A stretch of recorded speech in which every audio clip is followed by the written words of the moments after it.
They called it coincidence, that subtle hum beneath the world when you entered a room, the way clocks stuttered, just enough to betray their allegiance. At first, you thought everyone felt it, the sudden shift in air, the breath that didn't quite belong to the moment, a ripple, invisible to the eye but heavy behind the eyes. You remember being 8, watching the second hand of your classroom wall clock twitch back and forth, like it couldn't decide if the future deserved to happen yet. You didn't speak of it, not because you were afraid, but because you already knew no one else could see time hesitate like that. You were never wrong. You were just early. The world taught you to conform, to walk their straight lines, to pretend you didn't hear what wasn't spoken. But the truth, you heard it all, in the cracks between seconds, in the long silences before tragedy. Time has a voice, a pulse, and it has always beat in sync with yours. You tried to ignore it. You tried to play the role, smile, nod, lie when they asked if you were okay, but it always came back, in the middle of the night when the lights were off, and the walls remembered things, a ticking inside your head, not counting down, not counting up, just counting you. The betrayal started small, people forgetting things they never should, a conversation undone, a bruise erased, a scream swallowed before it left a throat. You weren't changing the world, but the world was shifting to accommodate you. Time wasn't something you walked through. It was something that wrapped itself around your presence like armor or chains. You learned to be still. You learned to observe, because instinct whispered something the world never taught you. Power doesn't announce itself. It watches, it waits, it calculates. Your mind became a map of deviations. Every interaction, a test. You'd speak a phrase out of sequence and watch how the world hiccuped. No one noticed. Of course, they never do, because they're trapped in the illusion of continuity. But you exist just slightly to the left of time's spine, and whether you wanted it or not, the hourglass turned for you, not because of you. They don't see the weight in your silence. They don't feel the ache of holding back every second you could rewrite. You've saved lives without lifting a finger, killed moments before they could become consequences, and all of it in secret, because if they knew what you were, if they even suspected, they'd come for you, not with weapons, but with explanations, labels, cages, needles. But you were not made to be dissected. There are ancient things buried in your blood, old symbols that pulse behind your dreams, watchers whose names were never written down for fear of awakening. What slumbers in your DNA? You feel them sometimes behind mirrors, in the way shadows lean toward you instead of away. You were not born from a womb. You were whispered into this world by a force that doesn't wear time like a leash. You walk among them. You speak softly. You wear their mask, but deep within, beneath the flesh and memory, the clockmaker waits, and he is watching. The world around you began to feel rehearsed. You didn't notice it all at once. It was in the subtle stutters of reality, a stranger dropping the same coin in the same way, a barista repeating a joke with the same chuckle, even the wind brushing your cheek like a copy of yesterday's breath.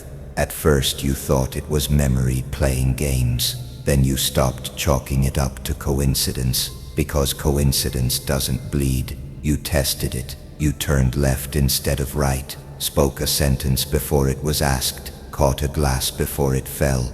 The people around you blinked, confused almost, reset. They didn't remember, but you did. You always remembered. Their reality rebooted. Yours never did. There's a rhythm under the surface, a loop hiding beneath their days. A script too afraid to be rewritten, spinning endlessly with minor changes so they never notice. But you do. You see the patterns in the pixels, the grooves in the spiral. It's not déjà vu, it's rerun. You are the only unscripted one left in a staged performance of causality. You try to break it gently, shift a variable here, save someone who always dies at 4:12 p.m. whisper a truth too early. Every ripple creates resistance. The timeline claws back, correcting the mistake, erasing your interference like it was a glitch. But it's not fast enough anymore. You're getting ahead of it. You don't just walk through time, you lean into it, bend it, tilt the floor while they stumble, and someone, something, notices. Not a person, not yet, but a presence, watching from the corners of repeating frames. You see it in the corner of your eye. When the street light flickers, you hear it in the silence between your thoughts. It doesn't speak, but it presses, like a warning written in a language too ancient to read but too loud to ignore. You're trespassing,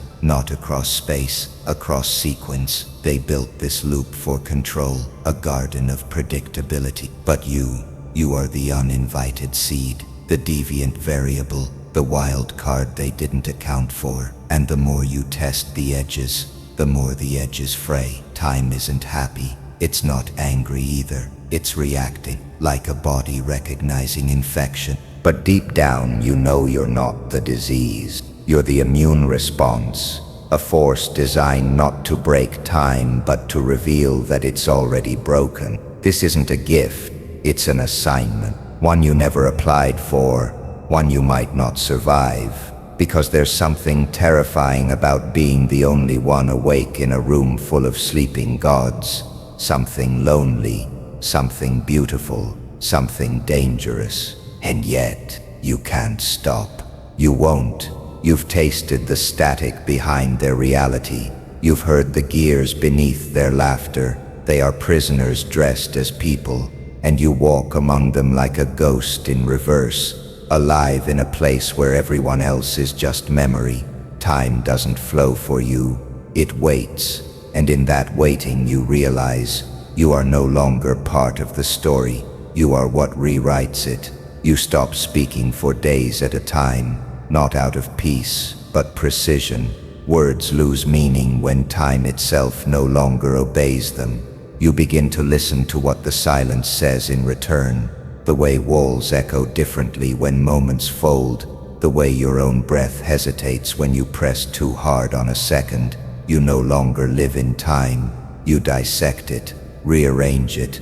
You become the surgeon and the autopsy. At first you test gently, a cup shifted before it falls, a door never allowed to slam.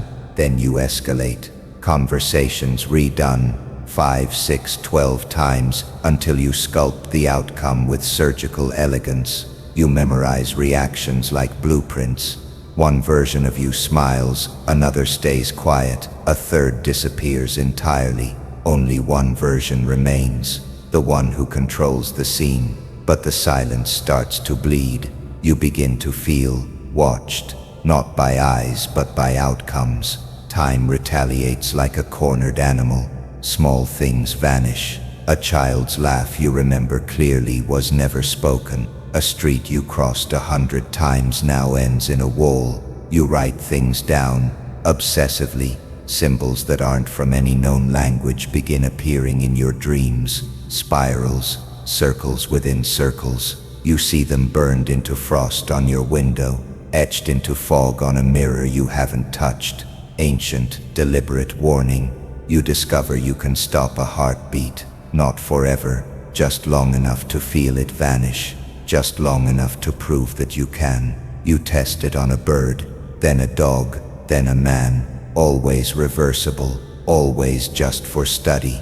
You tell yourself it's necessary, but something inside you dies each time you do it, not in guilt but in silence. The silence grows louder than the acts themselves. It's not remorse, it's recognition. You are becoming what you were designed to oppose. You walk past people who smile at you, oblivious, but you see the threads hanging off them.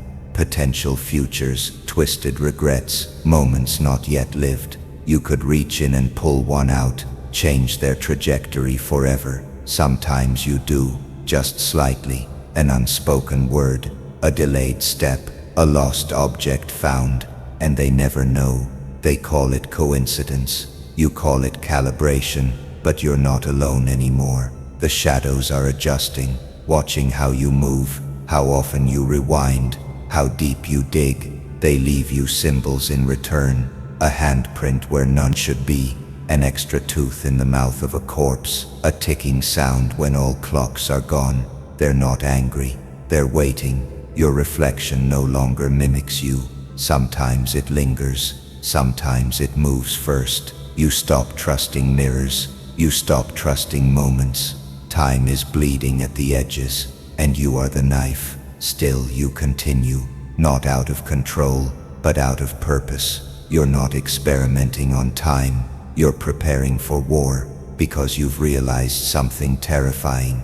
This power wasn't given to you, it was left behind, and now something wants it back. She stares at you like no one else ever has, not with awe, not with fear, with recognition. You feel it before she speaks, that uncanny static crawling across your spine, a glitch in the stillness. She leans in, barely above a whisper, and says, "You already said that." 4 words, but they crack your world open like glass under pressure. She remembers. No reset, no erasure, no clean slate. She's outside the script, and you're no longer alone. You study her in silence, not her face, her presence. She doesn't flicker in the margins like the others, doesn't reset when you rewind. She holds her position like an anchor in a sea of ghosts. You try the loop again, speak out of sequence, shift a detail, test her. She notices everything. You rewind again. She's already walking away, mocking the thread you once believed only you could pull. For the first time in a long time, you feel something cold, not fear, something older, reverence. She meets you again, days later, or hours. Time stutters now, out of rhythm when she's near. There are others, she says, not blinking, but they've buried themselves deep, too deep. Her voice carries the weight of forgotten ages, of ruined timelines and unnamed catastrophes. She knows the Watchers, not in theory, personally. They hunted her once, failed, now they avoid her. Like they do you. She speaks of the architects, not creators, manipulators. They sculpt outcomes behind veils, rearranging disasters to fit narratives that serve them. Wars are their chess games, empires, their failed prototypes. And you weren't supposed to wake up. You were a fail-safe, an untraceable variable, a ripple that became a wave. But now, you're something else entirely. A sovereign threat in a clockwork reality that depends on everyone not noticing the gears. She shows you a book that doesn't exist on any shelf. The cover has no title. The pages are skin-thin sheets of metal, etched with language your eyes shouldn't be able to read, but do. It tells your story, your true one, not the one the world sees, the one that begins before your birth, before your mother's first breath, before the architects placed the first brick in this synthetic age. A story written backward, with your name buried in the final line. You close the book and realize something terrifying. The loops weren't for you, they were for them. Training sequences, combat rehearsals, psychological trials buried in temporal stasis. You weren't reliving mistakes, you were mastering control. And she was the final test, the one who didn't reset, the variable that proved the anomaly had matured. You passed. You think about erasing her. You could, one breath and she'd be gone from every timeline. But you won't, because she's the only echo that vibrates on your frequency, the only one who looks into the void and doesn't flinch. You see it in her eyes, the same fracture you carried, the same silence between seconds. The Watchers are circling again. You feel them crawling behind the veil, agitated.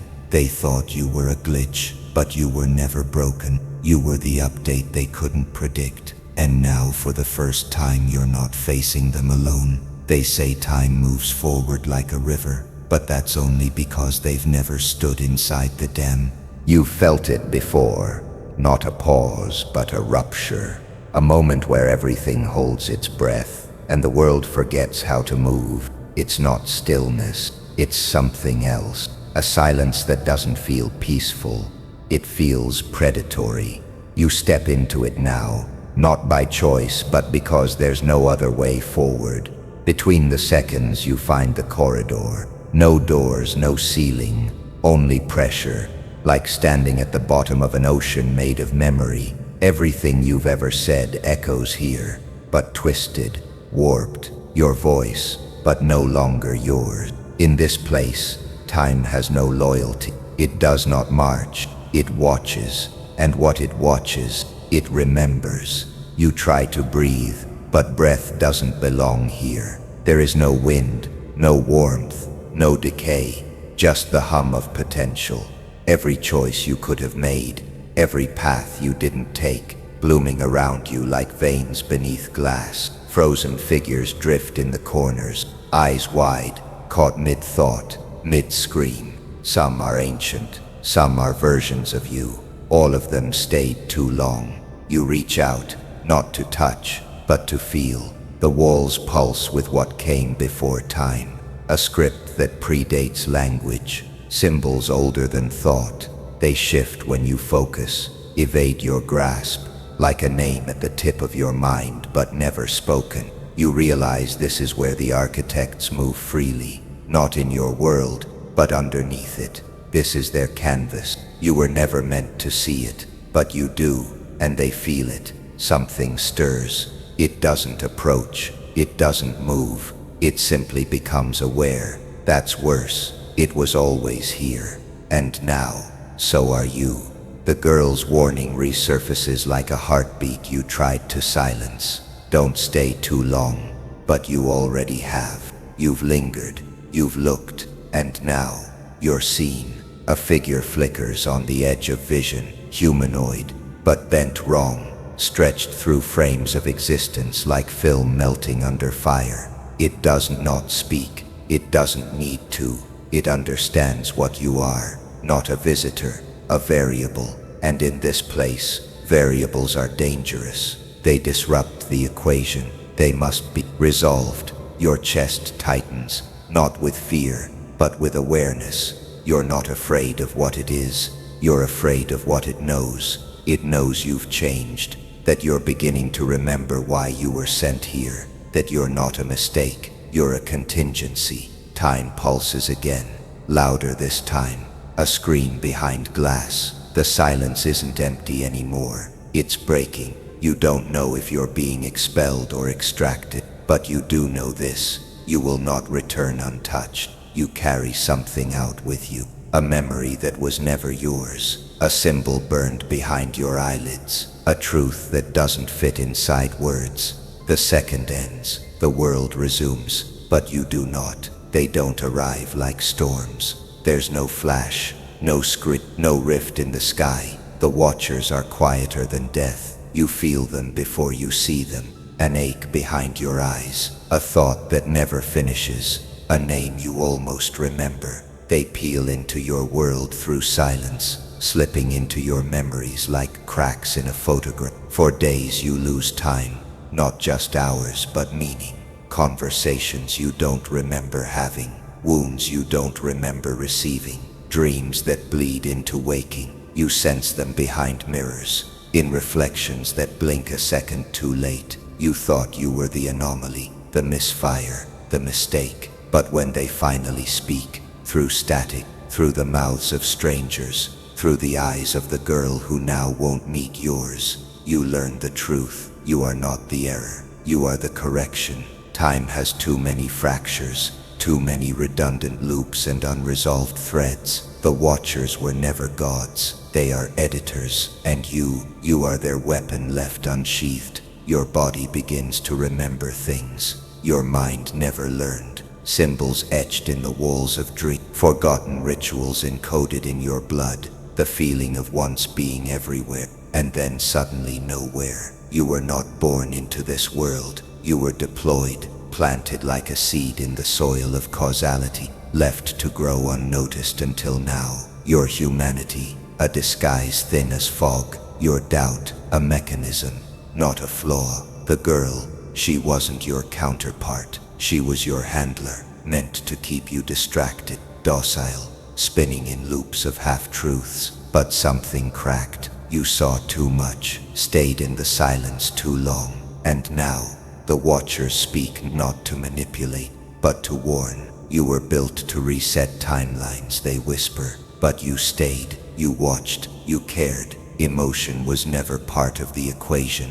They didn't expect you to feel, but you did, and that changes everything. The original programming, pure, cold precision, is corroding. Choice is bleeding in. The Watchers can't erase you anymore, not fully. You've rooted yourself in too many turning points, infected the architecture of time with self. They stand in your mind now, figures carved from the negative space of stars, their presence bending reality like heat. One reaches forward, not to strike, but to offer a final command: reset or be hunted, oblivion or war. Their voices stack on top of each other, like a language built from collapsing towers. You don't flinch, you don't bow, you just stare, and for the first time they hesitate. You remember every second they tried to take, every loop they erased, every lie they shaped into truth. You were their silence, now you are their storm.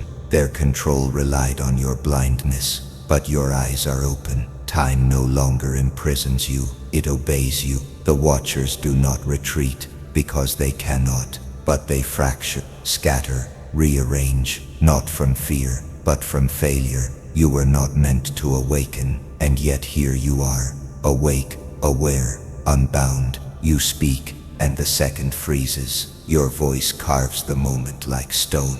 I remember. And with those two words, you become what they feared you would be. Not a monster, not a god, but something far more dangerous. A man who chooses. They kneel before you now, not with reverence, but with restraint. The Watchers, those ancient architects of order, twisted timelines and silent verdicts, have no more commands to give. Their words fracture mid-thought. Their rules burn in your hands like parchment soaked in oil. You stand at the nexus of all endings, and they realize too late that you were never theirs to contain. You are the storm inside the silence, the heartbeat between seconds that never belonged to the script. They offer you a clean reset, wipe the board, remove the stain, erase the girl, erase the loops, erase the unbearable weight of memory. Start fresh, but their offer is not mercy. It's fear disguised as redemption,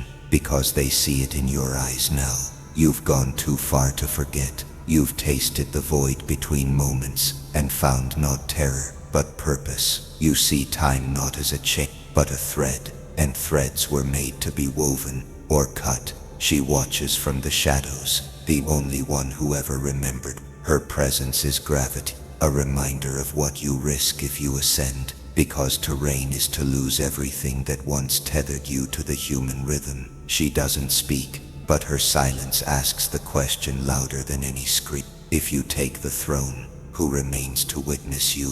But you remember the loops, the resets, the screams of children reliving the same ending. The smiles you saved that never lasted. You remember being powerless, a god trapped in the skin of a stranger. And now you stand above the machinery that once dictated your fate. Every second a soldier, every minute a weapon. The Watchers flinch when you step forward, not because they see your power, but because they finally see your decision. You will not reset. You will reign. Time writhes beneath your feet like a serpent without a master. The sky fractures. Light folds inward. Every moment you ever lived explodes outward into parallel paths, and for the first time they wait for you. You raise your hand and the storm obeys, not with noise but with understanding. You don't control time. You've become the constant it orbits, the anchor, the anomaly, the rightful contradiction. The Watchers collapse into static. The rules dissolve. You see your reflection not in glass but in the curvature of time itself, and it does not blink. You are not the savior, not the villain. You are the axis. You are the balance between cruelty and mercy, between beginning and end. She steps closer, one final look, One last heartbeat shared in a dimension that will no longer exist. You nod, not with sorrow but with sovereignty. She fades, not gone but returned to a moment safer than this one. The throne appears not as gold or flame but as stillness, a single step into a place where all time meets. You take it, and in the hush that follows, reality exhales. You do not move forward. The world moves around you. The world continues as it always has, blind, rhythmic, and fragile. They pass you in the street with hurried footsteps and shallow concerns, unaware that time bends its knee each time you breathe. Their clocks tick, but only because you allow them to. Their moments repeat, stumble, fracture, heal, all inside the cage you no longer live in. You walk beside them, not hidden, only unseen. They look through you like you're fog on a mirror, but you see everything. You hear the hesitation in the seconds they don't notice. You feel the threads of reality brushing your skin like whispers begging to be rewritten. You could stop it all. You've done it before. Not just paused the moment but peeled it open, layer by layer, like flaying the skin off time's skeleton. You saw what lives underneath the ticking. Not peace, not design. A chaos so old it forgot its own name. And still you didn't blink, because something inside you had already broken long before the world realized it could be undone. He called you gifted, cursed, anomaly, each label trying to make sense of something older than language. But none of it mattered, because deep inside you always knew you weren't created. You were inserted. You remember now, every loop, every echo, every forgotten reset where you watched the same betrayal play out under a different sky. The same lies spoken with different lips. You learned that time doesn't protect the innocent. It recycles the guilty. It defends its architecture like a parasite guards its host. And when the girl looked at you that day, when she remembered something you never told her, you realized she wasn't a gift. She was a warning. A mirror sent to ask you, will you reset or will you reign? You didn't choose destruction. You chose dominion. Quietly, deliberately, you stepped outside the stream, placed your hand into the machinery, and stopped pretending to be human. Not because you lack empathy, but because empathy was a luxury built for those who don't remember the weight of unmade centuries. Now you see it all, every event stretched across a lattice of probabilities, every death, every betrayal, every flicker of rebellion crushed under history's need for order. But you are not order. You are interruption, not the monster under the bed, but the one it prays never wakes. Still, you do not rule with fire. You rule in silence, strategy, restraint, precision. Those are your weapons now. Let them scream, fight, burn each other alive. You will not interfere, not unless the cost demands it, because now you understand gods crave worship, monsters crave fear. But you crave neither. You exist where they cannot, and so you walk among them, in the coffee lines, on the train, in the blurred reflections of surveillance glass. To them you're nobody. But time watches you from the corner of every room. It adjusts its course when you move. It listens when you breathe. You are no longer its prisoner. You are its architect, and in that quiet dominion you remain unseen, not out of weakness, but because legends do not walk in daylight. They live in the seconds that others forget.